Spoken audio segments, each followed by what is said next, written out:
So we are in the book of Joshua, chapter 16, and we'll, Lord willing, cover a couple chapters, maybe even 3 chapters. We'll see how we're doing, but I don't want to cover 3 chapters if that means that we're going to go really long. So on Sunday we started Matthew, and Matthew begins with genealogies. And genealogies can be such that you're going through those, and it's just like, oh boy, but every name every name represents a lot of lives or a lot going on in a person's life. And we kind of have the same thing here, where in the book of Joshua up until this point, a lot of the conquering through the land has taken place. And now we're getting into that point where you have the divisions of the land that's been allotted to each tribe. And there's a lot of cities and towns and villages and mountains and what else? Rivers and oceans that are referenced here that I'm going to just draw out some of them and try to get to some of the maybe devotional aspect of these stories. In fact, I'm not even going to read all of this because I believe it would be maybe a little tedious to get into the names of some of these places as they go without any context. So we'll see how we go. But Joshua chapter 16, and why don't we start with prayer. So Lord, thank you for these things that are happening in this particular passage and set of passages here and chapters. And we know that for those who are the inheritors of that land, it's very important. And yet from our standpoint, where we're not so much inheriting it, we can get lost in the details, and they don't have necessarily the sort of immediate application to us. But we do pray, Lord, that you would speak to our hearts and show us the things that can have some bearing upon our lives. And we thank you, Lord, that you are very, very, very specific. And as you show how specific you are with regard to the inheritance and the allotments, that likewise when we are standing before you and we're receiving crowns of glory, that there will be some things, some details there that will be very, very specific to each one of us individually. In fact, we have the promise that you're giving each one of us a name that will be just a name perfect and appropriate for our lives. And that may not have any bearing to anybody else, but it will be so special and so personalized, and we praise you for it. So help us, God, to read through these verses and chapters and to just be encouraged by who you are. And it's in your name we pray. Amen. Okay, so Joshua chapter 16, as mentioned, we've been looking at allotments and so on, and what was given to whom and so on. And we see this sort of unfolding here. I think last time we talked about what was given to Judah, and specifically with Caleb. You'll remember Caleb went into Hebron, and there were giants there. Kirjath Arba was the previous name, and Arba, it was like the town of Arba, and Arba was one of the most prominent giants and leaders of that area there in Hebron. And again, even when Abraham was there many years before, 450 years before, there were all these influences that were going on, but it hadn't escalated to the point of what it had gotten to when the children of Israel came in, the sins of the Amorites being fulfilled, and then as a result, the children of Israel coming in and clearing all that stuff out and killing these people because of their utter wickedness. In fact, we just saw something about this on the Expedition Bible. If you haven't gone to that YouTube channel, I highly recommend checking out the Expedition Bible, because Joel Kramer is just a fantastic teacher, and he's an archaeologist, and He's a filmmaker, and he puts all of these things together to go into these various stories and various areas where some significant events took place. One of which even had to do with coming to a specific spot and seeing things almost like what you see with Stonehenge, with the rocks pillared and lifted up, but then there was this altar to catch blood, and then they end up finding burnt children's bones and with heads severed from their bodies, things like that, which is a horrible thing to behold, but you are able to see at that point how wicked the Amorites were, the Canaanites. They were utterly wicked, and that's why God had the Israelites come in and utterly destroy that area. So coming back over to Judah and to Caleb, that land has been allotted to Judah, and that's what we talked about last time. Picking up now, we talk about Joseph. So verse 1, and the lot of the children of Joseph fell from Jordan by Jericho unto the water of Jericho on the east, to the wilderness that goeth up from Jericho throughout Mount Bethel. So this is talking about from Jericho, basically, and the Jordan River. This all went to Joseph. And at this point, we're talking about Joseph, who had two sons, Manasseh and Ephraim. And we'll get to a little bit more background about them. But that's who it's talking about. This is the land that's been given to them and allotted to them in a general sense. We'll get into the detailed part here in the coming verses. But talks about Bethel, talks about Jericho, the water of Jericho on the east. So it's from that border on over, and you'll remember that their half tribe of Manasseh, they actually received an inheritance that was on the other side of Jericho. On the other side of the Jordan River toward the east. So that was part of the allotment as well. So all of that said, this is to Joseph. So verse 2, and goeth out from Bethel to Luz, and passeth unto the borders of Archi and Adaroth, and goeth down westward to the coast of Japhleti, unto the coast of Beth-horon, and the nether, and to Gezer, and the goings out therefore are at the sea. So basically it's saying that it's from the Jordan River toward the ocean, the Mediterranean Sea, that there's in the central portion of Israel, this is the land that had been primarily allotted to Joseph, or to Manasseh, who had a very large portion, and then Ephraim, who had a smaller portion, but that's in the hills of Jericho, or the mountains of Jericho. That was another thing that we talked about or saw yesterday with regard to the Expedition Bible. There was just a quick passing phrase or a reference to the bears that are in the Promised Land. And why are there bears? Well, there's bears because there were a lot of forests at that time. Just like there were a lot of bears because there were a lot of forests in California. And what kind of bears were they?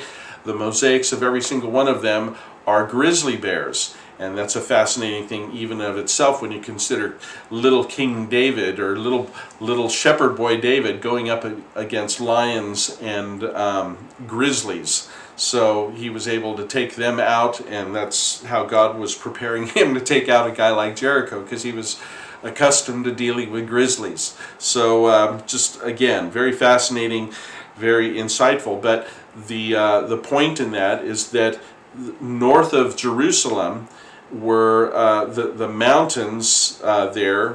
They were significant mountains and forests and so on. And later on we'll end up seeing that the tribe of Ephraim actually said, hey, why do we have just a small portion? We just have one portion. We're great. Referencing Manasseh, who has half of a portion on the other side of the Jordan River, and then the other half that goes over toward the Mediterranean. So that was already allotted, but Joshua ends up saying, well, go up there and clear the forest. Then you'll have land. Clear the forest out and you'll have plenty of land to live in. So it's giving us the clues and the insight that this was very different than what it is now.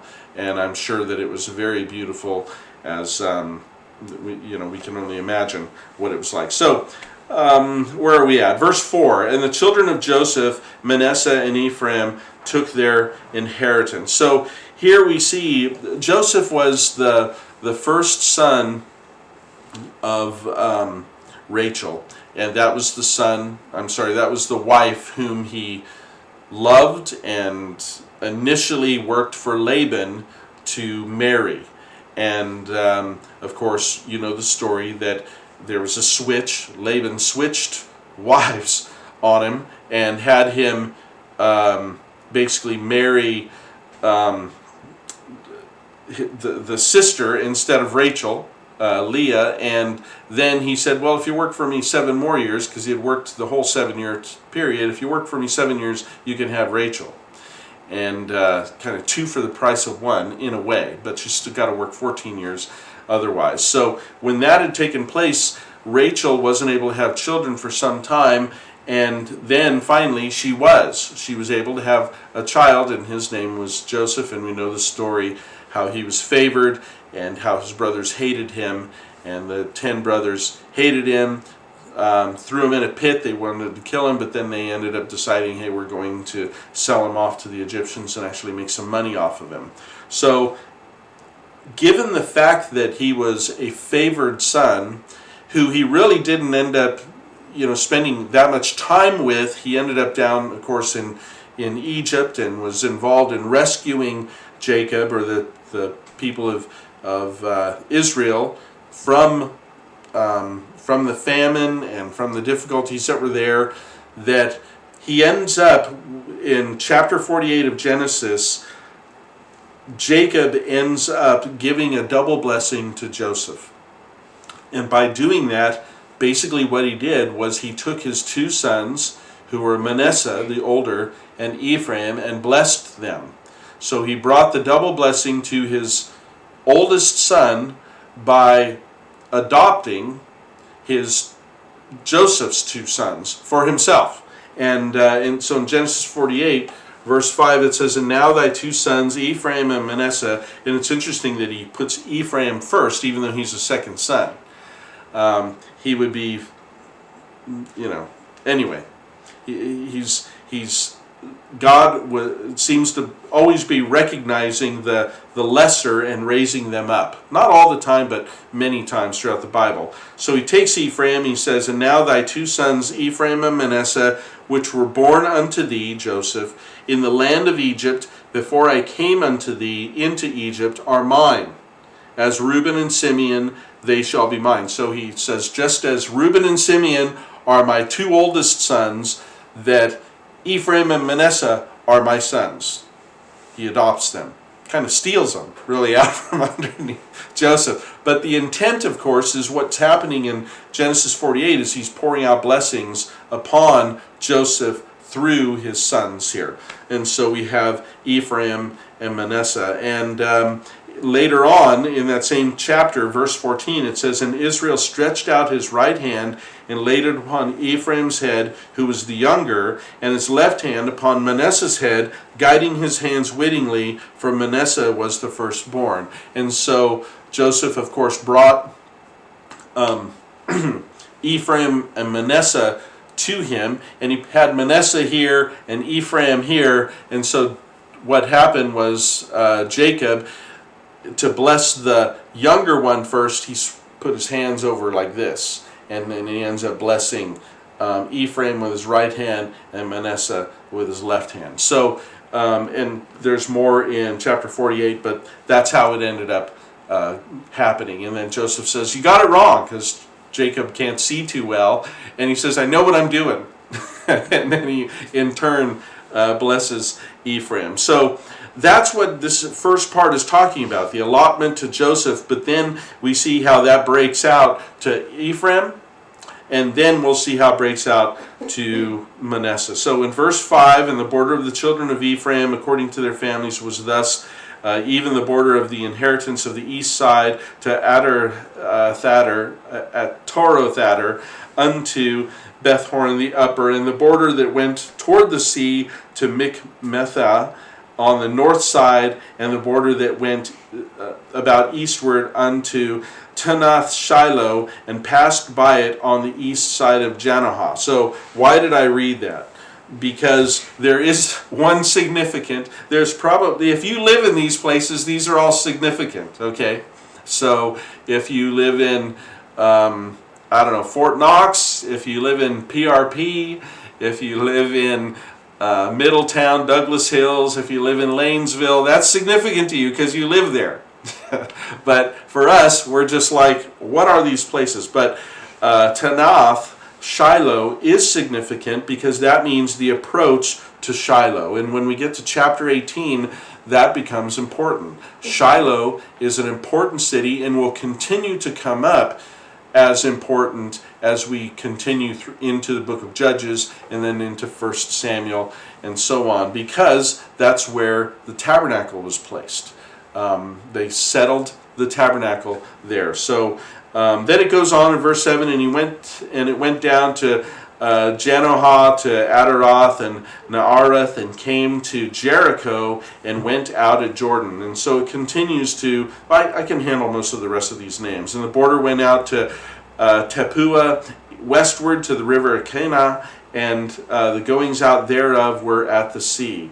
This is the inheritance of the tribe of the children of Ephraim by their families. And the separate cities for the children of Ephraim were among the inheritance of the children of Manasseh, all the cities with their villages. And they drave not out the Canaanites that dwelt in Gezer, but the Canaanites dwell among the Ephraimites unto this day and serve under tribute. So basically what that's saying is that Ephraim, even though they got this land, they didn't drive everyone out. And this area here is just north of what we know for Judah, where the giants lived and so on. In that area, they never drove the giants out. They never drove the people out. In fact, it wasn't until later that they were driven out, and that was under Pharaoh.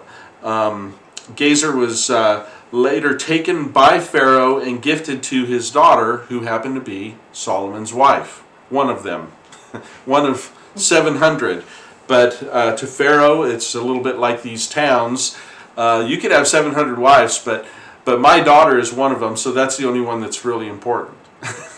So he took Gezer, and the thing that's interesting about that in 1 Kings 9, chapter 16, it says, "For Pharaoh, king of Egypt, had gone up and taken Gezer, and burnt it with fire, and slain the Canaanites that dwell in the city, and given it for a present unto his daughter Solomon's wife." So here, all of that time, we're talking about before there were any kings, under the time of Joshua, through the time of the judges, through the time of Saul, that's 40 years, and then King David, another 40 years, and then we come to Solomon.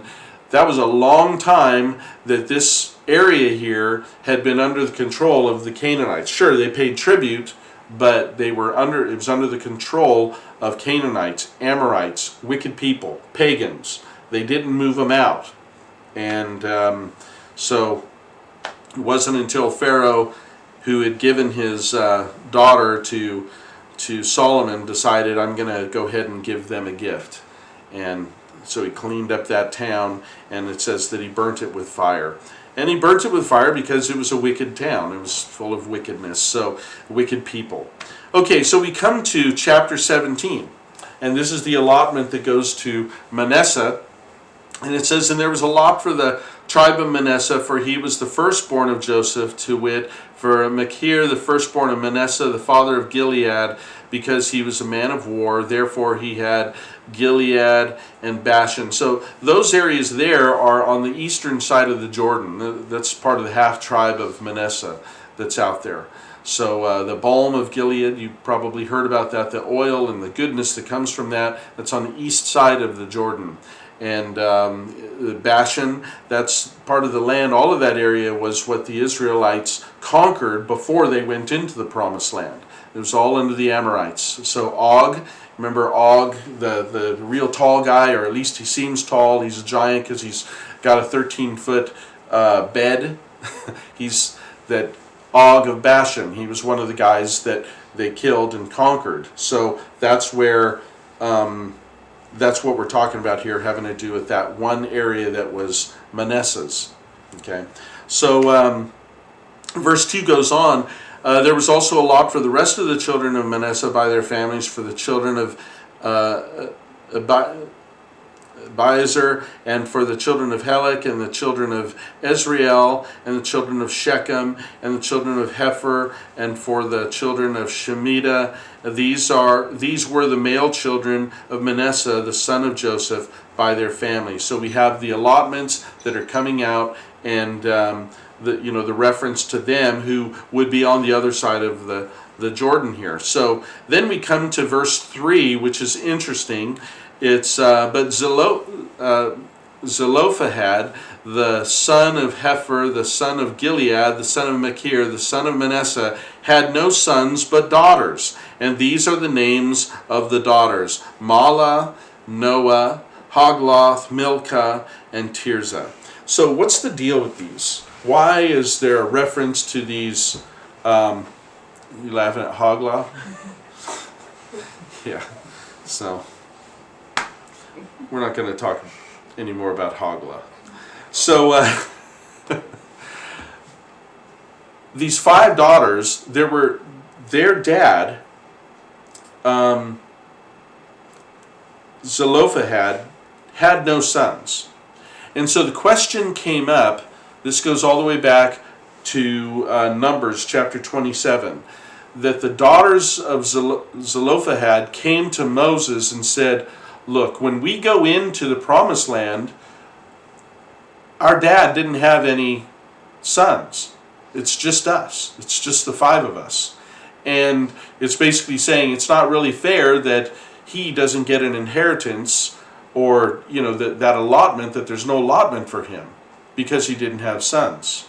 So they took that to Moses, and Moses said, okay, let me take this to God. And he went before the Lord, and the Lord spoke to him and directed him and said, no, this is okay. The inheritance should go to the girls instead until there's a son that's raised up that goes to the girls instead. So they have that inheritance. And so, I guess the first problem here is if there's only sons, then the inheritance would be lost. So the result of that is that the inheritance can be granted to the daughters if there are no sons. So we could just say, okay, well, why does that matter? Well, it matters for their family, for the sake of I don't know why I'm having trouble with his name, Zelophehad, that it matters to him and what his inheritance is and what the allotment is, and for subsequent generations, it matters.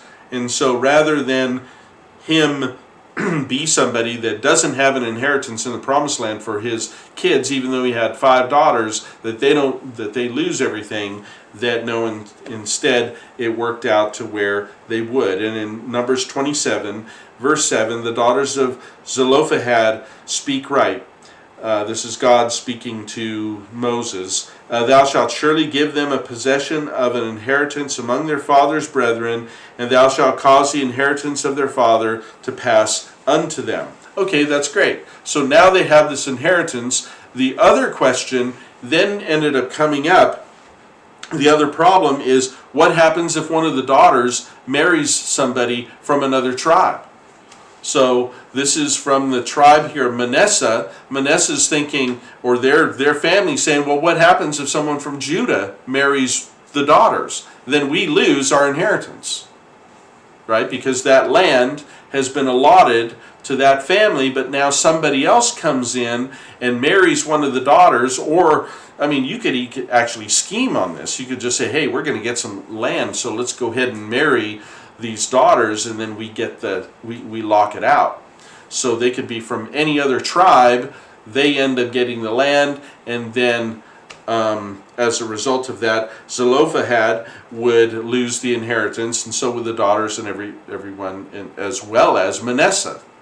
Okay, so they bring this up, and then as a result of what that problem is, and not wanting this to happen where it would go to some other tribe, then this is what the response. is. And I think it's an interesting one. This is the thing which the Lord doth command concerning the daughters of Zelophehad. And this is from Numbers 36. So this is, what is that, 12? Trying to think. This is 9 chapters later. So after the daughters did this, and some of the guys in Manasseh started thinking, this may not work out so hot for us.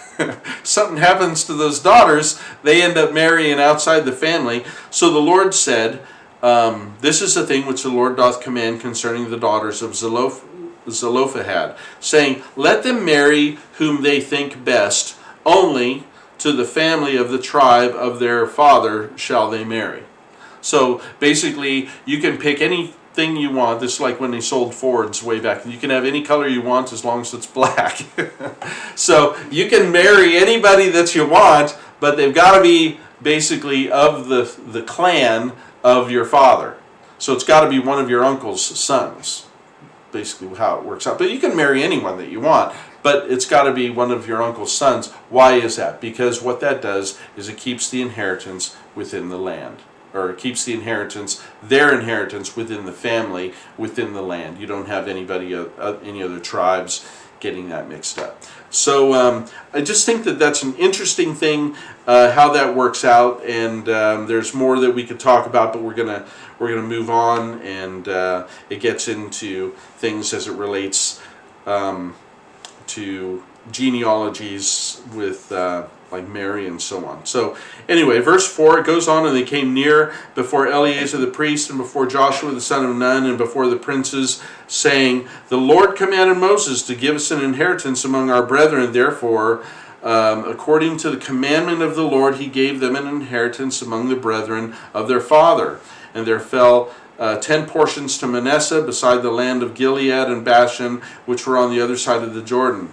Because the daughters of Manasseh had an inheritance among the sons, the rest of Manasseh's sons had the land of Gilead. So basically it's defining, what the allotments were and how that worked, because you had both sides. They were on both sides of the Jordan River. And then in verse 7, we see basically how it ends up being given over to Manasseh, the northern hill country. So you have the southern hill country, you've got where Jerusalem is, and Jerusalem is right on the edge of the allotment that went to Judah. But Jerusalem is actually not part of Judah. Bethlehem is 5 miles south, but Jerusalem is actually part of the tribe of Benjamin. But that hasn't been allotted yet. And then just north of that, that's where you have the what is the West Bank, and the hills of the low hills and the high hills of Israel, all in that area. And at that time, again, it was very forested. Now, north of that is where you have the tribe of Manasseh on both sides of the Jordan River. But directly north, that's where you have Ephraim. And so they have that allotment, and then there's an open spot in between that's going to end up going to Benjamin that includes Jerusalem, and then south of that is where you have Judah, going down, way south from there. So, with that said, the coast of Manasseh was from Asher to Michmethah, that lies before Shechem, and the border went along the right hand unto the inhabitants of Entupua. All right.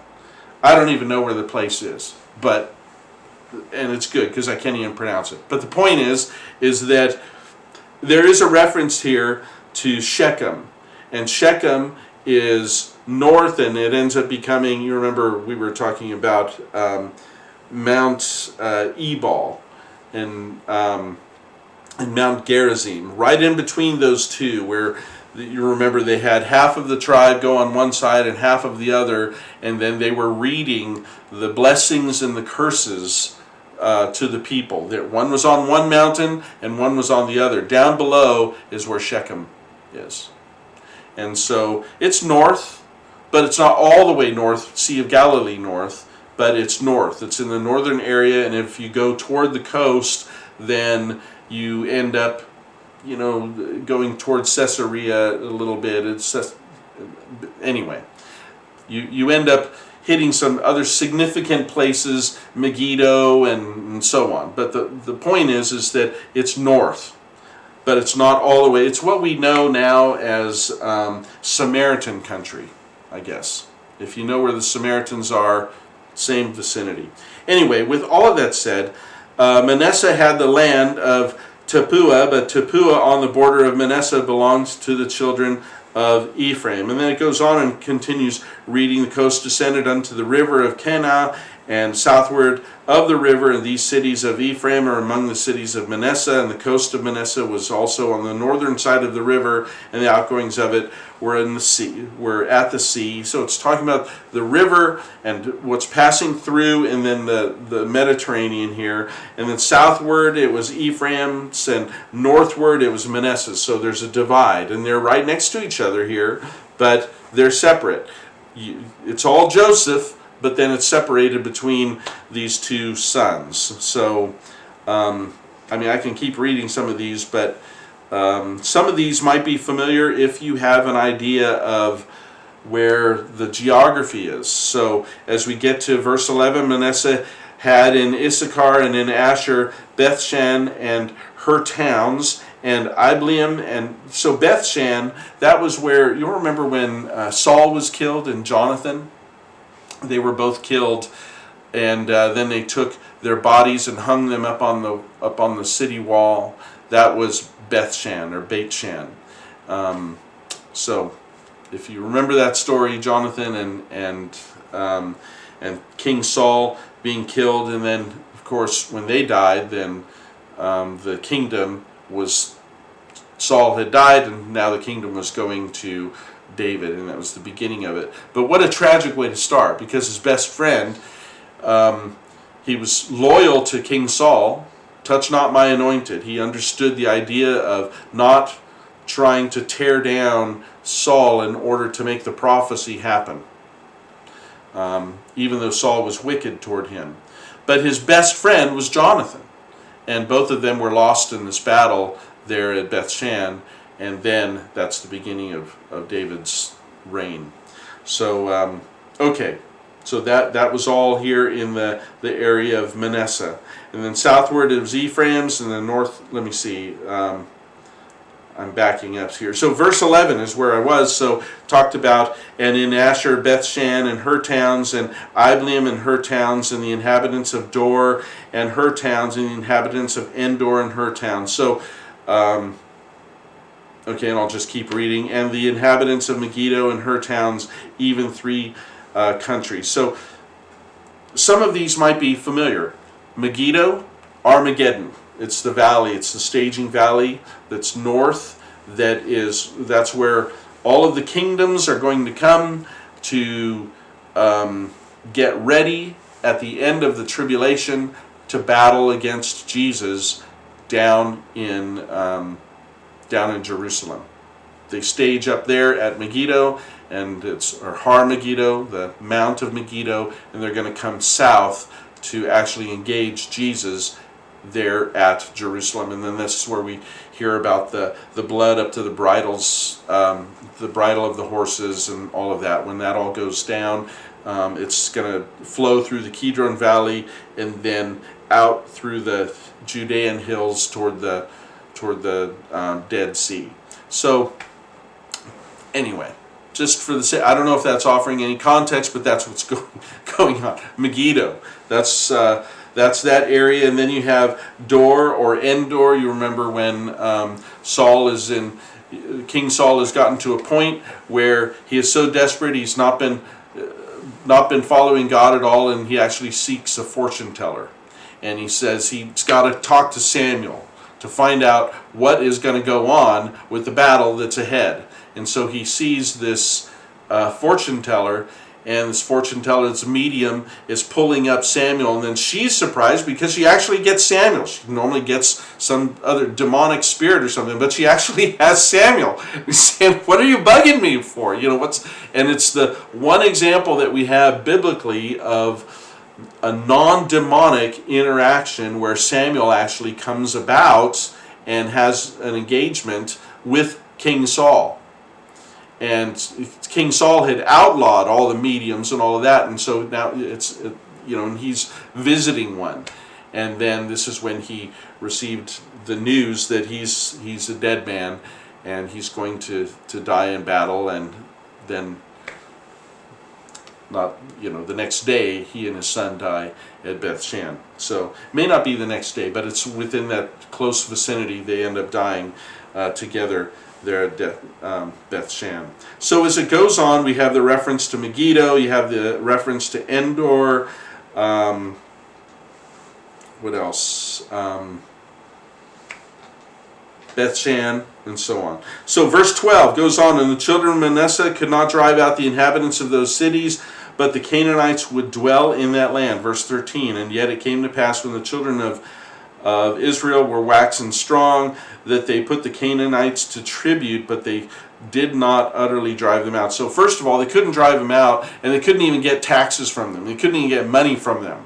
That's how tough they were. Then they finally got to the point where they were able to get taxes, but they still couldn't drive them out of that place. So verse 14, and the children of Joseph spake unto Joshua, saying, why hast thou given me one lot and one portion to inherit, seeing that I am a great people, for as much as the Lord hath blessed me hitherto? So again, this is primarily, this is Ephraim, who's saying, look, I only have one portion. Why do I only have one portion? Manasseh's got two portions. Why do I only have one portion? I'm better than he is. Do you remember the hands? I got the blessing. What's going on here? And so Joshua, the sorts of problems that Joshua has to deal with is no different than the things that happen in the back seat with our kids. So there's this argument over the land, and here, so Joshua answers them and says, if thou be a great people, in other words, if you're as tough as you say you are, then get thee up into the wood country and cut down for thyself there in the land of the Perizzites and of the giants, if Mount Ephraim be too narrow for thee. In other words, if you're as strong as you say you are, then get up there and cut some trees down, and then you'll have more land. Quit whining about it. And the children of Joseph said, the hill is not enough for us, and all the Canaanites that dwell in the land of the valley have chariots of iron. Both they who are of Bethshan and her towns, and they who are of the valley of Jezreel. So the valley of Jezreel and Bethshan, those are the areas, Megiddo and so on. And Joshua spake unto the house of Joseph, even to Ephraim and to Manasseh, saying, thou art a great people, hast great power, and hast great power. Thou shalt not have one lot only, but the mountain shall be thine. For it is a wood, and thou shalt cut it down, and the outgoings of it shall be thine. For thou shalt drive out the Canaanites, though they have strong iron chariots, and though they be strong. So I didn't read that right. Though they have iron chariots, and though they be strong. Remember, some trust in horses, some in chariots, but we will trust in the name of the Lord. Right? So why are they worried about chariots? Why are they worried about that? The children of Israel really didn't have horses, and they never really had chariots. They just had the Lord, and that's who they had to count on. And they were victorious time and again, even without their chariots and even without their horses. Okay, so now we move on to verse 1 of chapter 18, and I certainly won't read all of these. There's a lot to get into with the allotments and so on, but this is what I really want to end with and finish with. Joshua 18:1, and the whole congregation of the children of Israel assembled together at Shiloh and set up the tabernacle of the congregation there, and the land was subdued before them. So they all got together there at Shiloh, and you'll remember that Shiloh from Joshua 16 verse 6, it said that was Ta'anath Shiloh, the approach of Shiloh, that was all part of Ephraim. So Shiloh ends up being the place where the Ark of the Covenant sits and rests, and the tabernacle is. That is the spot for it. for a long time. It goes all the way up into the time of Samuel. But the territory of Ephraim, they're blessed with this, and Shiloh is the place. Now it's interesting that Shiloh actually means, that it's literally means tranquil or rest, to be at rest. It's the root of it is where you get shalom. But the thing that's interesting here is that shalom, even though it reads shall and then om, that's how we write it, and that's how it's kind of pronounced, but the I-am is like a plural, so it means like much, much peace that would come. And so it's a derivative of Shiloh, and it means much peace, but it also means it directed, like peace, y'all, like that. It's directing toward people, like abundant peace to you.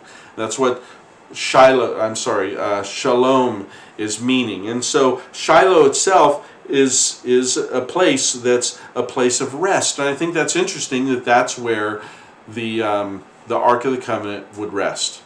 That's where the people would rest. They would have the allotments, and they would have the Ark of the Covenant, the tabernacle, and they would be at rest. They would enter into the rest. They still had giants, but they were at a place of rest. And so God was at a place of rest in the sense of the fact that that's where the tabernacle would dwell. That's where everybody came. If there was a sacrifice that needed to happen, that's where they went. They went to Shiloh, which means peace. And it's interesting that later on, Samuel, this is where he's at. So we're looking at the time frame here. You've got the time of Joshua all the way through the time of the judges, all the way through into the time of Samuel.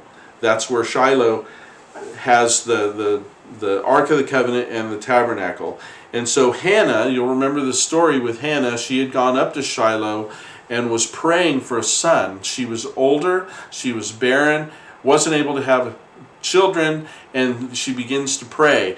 And she's praying evidently quietly enough to the degree that Eli, the high priest, sees her and he thinks she's drunk because she's praying, her mouth is moving, but there's nothing really coming out, or not a lot happening, just sees the mouth moving. So he's thinking that she's beside herself and drunk, and then she says, "No, I'm praying for a son. I'm inquiring of the Lord." And then he ends up blessing her as she's praying. Well, she ends up having a child named Samuel, and she had dedicated that child to the Lord, that when he is weaned, that he would then in turn be dedicated to the service of the Lord. So here's this young lad. We don't know if he's 2 years old, 3 years old, 5 years old, 6. When he was weaned, whenever that was, she goes up to Shiloh, to where the tabernacle is, and gives her kid to Eli the high priest, who in turn begins to raise him up in the temple, in the tabernacle and in the ways of the Lord. And this is where we hear about him learning the voice of the Lord and so on. And it was just really wonderful. But that's the location. We're not talking Jerusalem, we're talking Shiloh here. And so in 1 Samuel 1, chapter 24, and when Hannah had weaned Samuel, she took him up with her with 3 bullocks and 1 ephah of flour and a bottle of wine, and brought him unto the house of the Lord in Shiloh, and the child was young. So she had dedicated him to the Lord for his service. And he ended up being, just an awesome prophet, and just awesome. He was there at the worst time and the best time of Israel's history, arguably. But now there's something that's interesting about Shiloh as well, that it ends up actually being also the name of the Lord. So it says in Genesis, there's a prophecy that's given that this is coming from Jacob to his son Judah, And he says, the scepter shall not depart from Judah, nor a lawgiver from between his feet until Shiloh come, and unto him shall the gathering of the people be. So this is a prophecy way back in the book of Genesis about the fact that Jesus is going to come, that the scepter, that the control of Israel would be in their hand until a certain point, until the Lord would come. And then when the Lord came, that scepter, that strength, that authority would fall by the wayside. Well, that actually happened, I believe it was 10 AD, that happened, where Israel lost its scepter.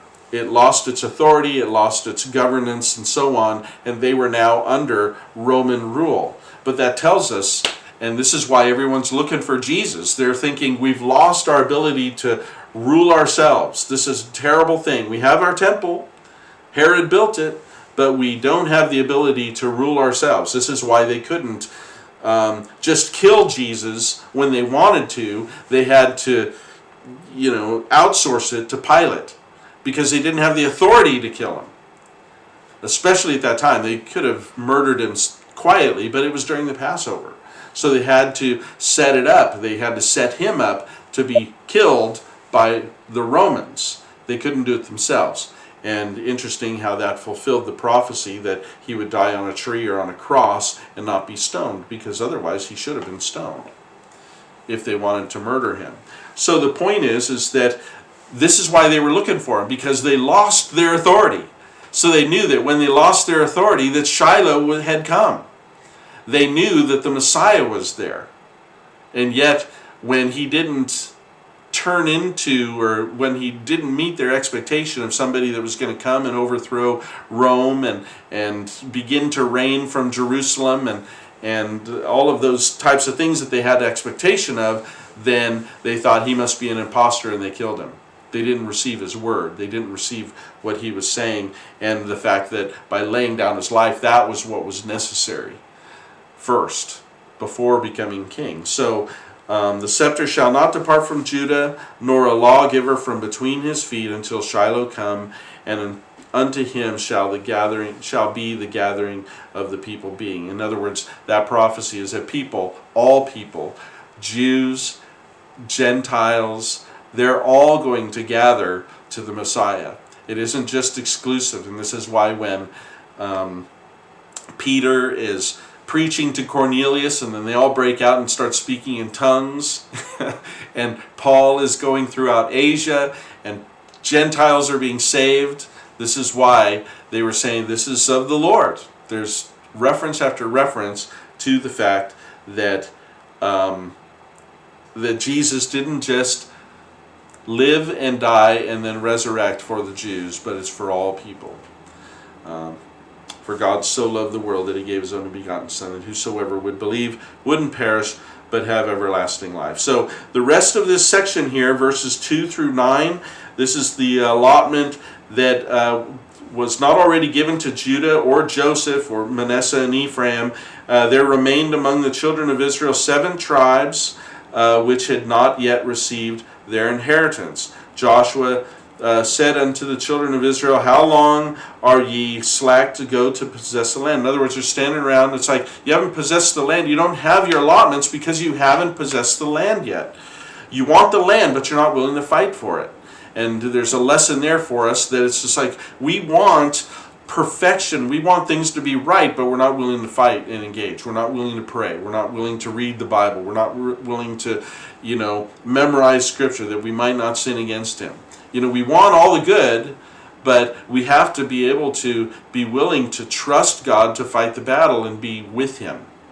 And so this is what Joshua's saying. Joshua, remember, he's old, an old guy. And now, and at this point he's just saying, how long are you going to be slack to go to possess the land, which the Lord God your fathers have given you?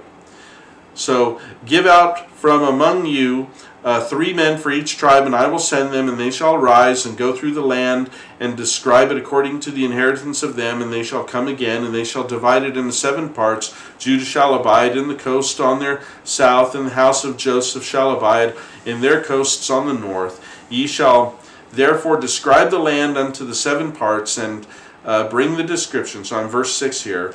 And bring the description to me, that I may cast lots for you here before the Lord our God. But the Levites have no part among you, for the priesthood of the Lord is their inheritance. And Gad and Reuben and the half tribe of Manasseh have received their inheritance beyond Jordan on the east, which Moses, the servant of the Lord, gave them. And the men rose and went their way, and Joshua charged them that went to describe the land, saying, Go and walk through the land and describe it, and come again to me, that I may cast lots for you before the Lord in Shiloh. So they would do these lots, cast these lots there right before the Ark of the Covenant, or right before the Holy of Holies there.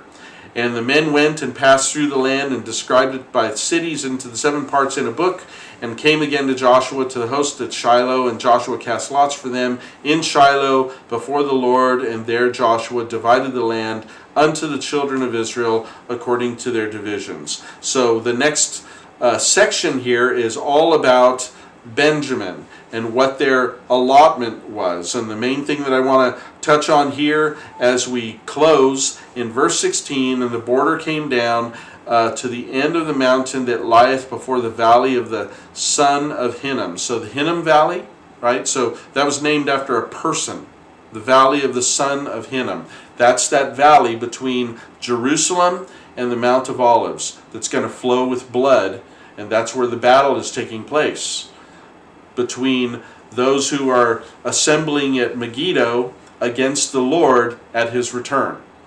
Okay, so that's our context there. So the valley of the son of Hinnom, which is in the valley of the giants on the north. So this is telling us that that area is covered with giants. And descended to the valley of Hinnom, to the side of Jebusi on the south, and descended to Enrogel. So Jebusi, what is that? That's Jerusalem. So we're talking about Benjamin here, and Jerusalem being right at the heart of it, in the valley of Hinnom, the Hinnom Valley, and all of that. This is the tribe of Benjamin. And then it goes on and talks about the other areas, but that was the one that I thought was probably most significant, even though there's a lot of verses associated with it. That was the most significant for Benjamin. Jerusalem. And that it's covered with giants. They're coming and going all through that area. It's just, there's problems there. And but Benjamin's going to go on in, and they'll end up taking it, and it'll turn into the city of David, and he'll be living there, and we'll have the actual the actual mountain there will be used for the temple one day. Under David's going to purchase it, Moriah and Solomon will build the temple on it. Okay, so that's the background and the allotments, at least through Benjamin. Next week, no, not next week, the following week, we'll get into some of the other allotments to the other tribes. So next time we'll cover that, but for now we covered a lot of different things, and I think the one significant thing is just how we started with our prayer, and that's that the Lord is He's careful about all of the things, inheritances, and the things that He has for us, and that He is very specific. And He knows the very hairs on our head. He knows all of the details of our lives. And even though we can look at this and we may not have the full depth of the perspective and the context with each one of these cities, He knows it, and He knows you, and He knows each one of us, and He cares for us, and He has good things that are specific to each one of us, and for us to just rest in that, knowing that He loves us and cares for us. So Lord Jesus, we bless You, and we thank You, and we ask God.